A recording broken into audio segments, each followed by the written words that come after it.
Ana Catalina Emmerich, Visiones y Revelaciones Completas, cuarta parte, La vida de Jesucristo y de su Madre Santísima, época duodécima, desde la resurrección de Jesucristo hasta la asunción de María Santísima. 14. Tránsito y sepultura de María. Se colocó el altar de rojo y blanco delante de la cruz del oratorio. Pedro dijo la misa tal como yo lo había visto hacer en el altar de Betesda. Sobre el altar ardían velas y no la lámpara. María se mantuvo sentada en su lecho durante el acto, en silencioso recogimiento. Pedro llevaba su vestidura sacerdotal blanca, un palio rojo y blanco y la gran capa. Los 4 apóstoles que le asistían estaban revestidos de sus capas de fiesta. Después de comulgar, Pedro dio la comunión a los demás. Durante este acto llegó Felipe, que venía de Egipto. Recibió lloroso la bendición de María y luego también la Santa Comunión. Pedro llevó la comunión a la Virgen María en la cruz que colgaba del cuello del apóstol. Juan le llevó sobre un platillo el sagrado cáliz. Este cáliz era pequeño, de color blanco, como fundido, y se parecía al de la última cena. Su pie era tan corto que con solo 2 dedos se podía sostener. Tadeo traía un pequeño incenciario. Primero dio Pedro a la Virgen la extrema unción. Lo hizo como se hace hoy. Luego le dio la Santa Comunión, que María recibió derecha sobre su lecho, sin apoyarse. Después se recostó y tras la breve oración de los apóstoles, recibió el cáliz de manos de Juan, erguida un tanto sobre su lecho, aunque no tanto como cuando recibió la comunión bajo la especie de pan. Después de la comunión ya no habló María.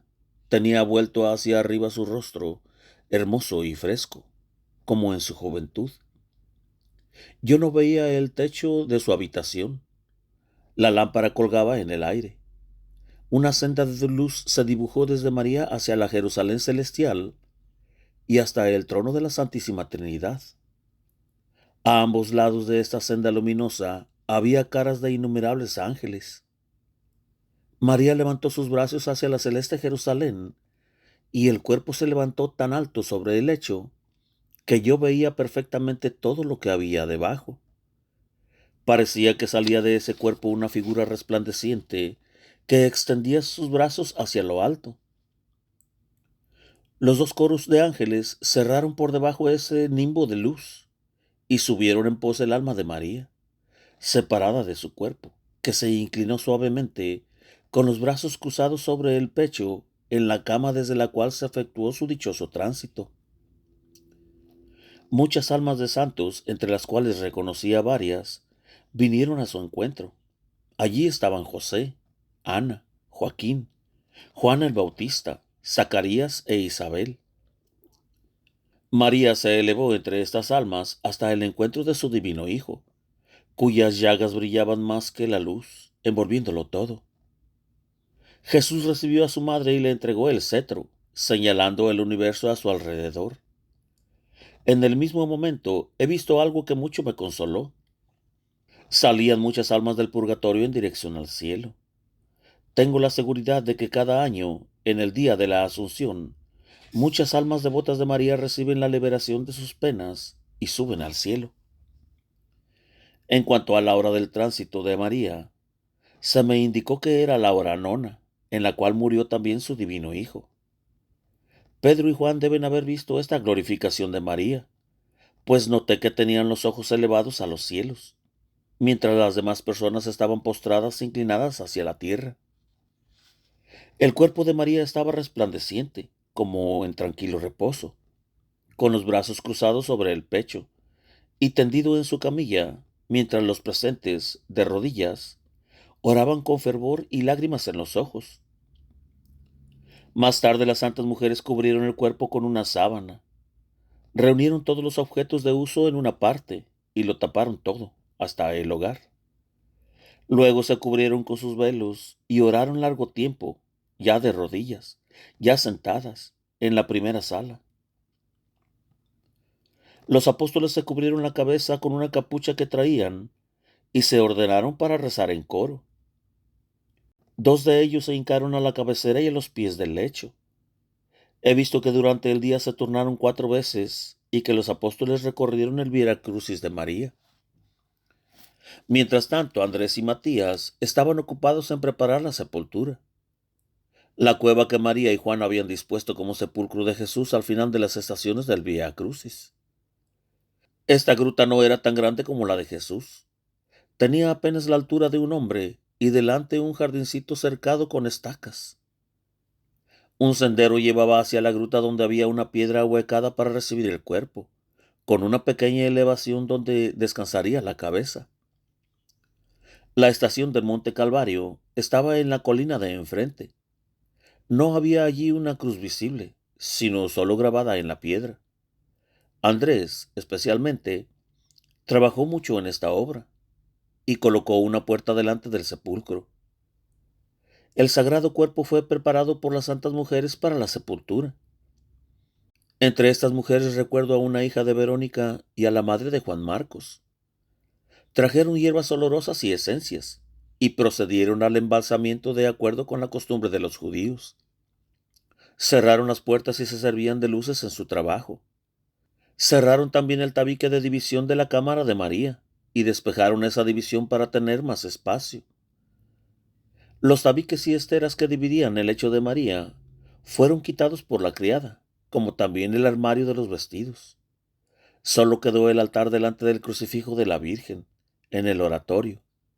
Y así todo ese espacio quedó convertido en una iglesia, donde los apóstoles podían rezar y celebrar los divinos oficios. Mientras las santas mujeres preparaban el sagrado cuerpo para la sepultura, los apóstoles oraban en coro, parte en la primera sala y parte afuera. Las mujeres procedían en su trabajo con la reverencia con que debían tratar tan sagrado cuerpo. Lo hicieron con el mismo cuidado con el que habían tratado el sagrado cuerpo de Jesús. El sagrado cuerpo de María fue colocado con una vestidura en un canasto, hecho según la forma del cuerpo, de tal modo que éste sobresalía del cajón. El cuerpo era blanco, luminoso, tan liviano y espiritualizado que se levantaba con toda facilidad. El rostro era fresco, rosado y juvenil. Las mujeres cortaban los cabellos para conservar reliquias de la Virgen. Pusieron plantas olorosas en torno del cuello y la cabeza, bajo los brazos y en las axilas. Antes de que pusieran sobre el cuerpo revestido de blanco otras telas blancas para envolverlo todo, San Pedro celebró delante del sagrado cuerpo la Santa Misa y dio a los apóstoles la comunión. Después se acercaron Pedro y Juan con sus capas magnas de fiesta. Juan sostenía un recipiente con aceite y bálsamo, y Pedro ungió todavía en forma de cruz y con oraciones la frente, las manos y los pies del sagrado cuerpo, y luego las santas mujeres lo envolvieron todo con sábanas blancas. Sobre la cabeza pusieron una corona de flores blancas, rojas y azul celestes, como símbolo de su virginidad. Sobre el rostro pusieron un género transparente, de modo que se pudiera ver la cara. Los brazos estaban cruzados sobre el pecho y los pies, rodeados de hierbas olorosas, cubiertos con un género transparente. Así preparado el sagrado cuerpo, fue puesto finalmente en un cajón de madera blanca, con una tapa que por arriba, por el medio y por debajo se podía sujetar el cajón. Este cajón se colocó sobre unas andas. Todo esto se hizo con cierta solemnidad y emoción tranquila. El duelo también fue con mayor exterioridad y muestras de dolor que en la sepultura de Jesús, donde hubo mezcla de miedo y de apresuramiento por causa de los enemigos. Para llevar al sagrado cuerpo hasta la gruta, como a media hora de camino, procedieron de este modo. Pedro y Juan levantaron el cuerpo sobre las andas y lo llevaron hasta la puerta de la casa. Allí, puesto de nuevo sobre las andas, lo cargaron en sus hombros. 6 de ellos se alternaban en llevar al sagrado depósito. El sagrado cuerpo colgaba entre las barras de las andas, corridas entre correas y esteras, como una cuna. Delante de esta procesión iban parte de los apóstoles rezando y las santas mujeres detrás, cerrando el cortejo. Llevaban antorchas metidas en unas calabazas y levantadas sobre palos largos. Llegados a la gruta depositaron las andas. Los apóstoles introdujeron el cuerpo y lo depositaron en el hueco cavado de antemano. Todos desfilaron una vez más delante de los sagrados despojos para rezar y honrarlos. Luego cubrieron toda la sepultura con una estera. Delante de la gruta cavaron un hoyo y trajeron una planta bastante grande con sus raíces y sus bayas.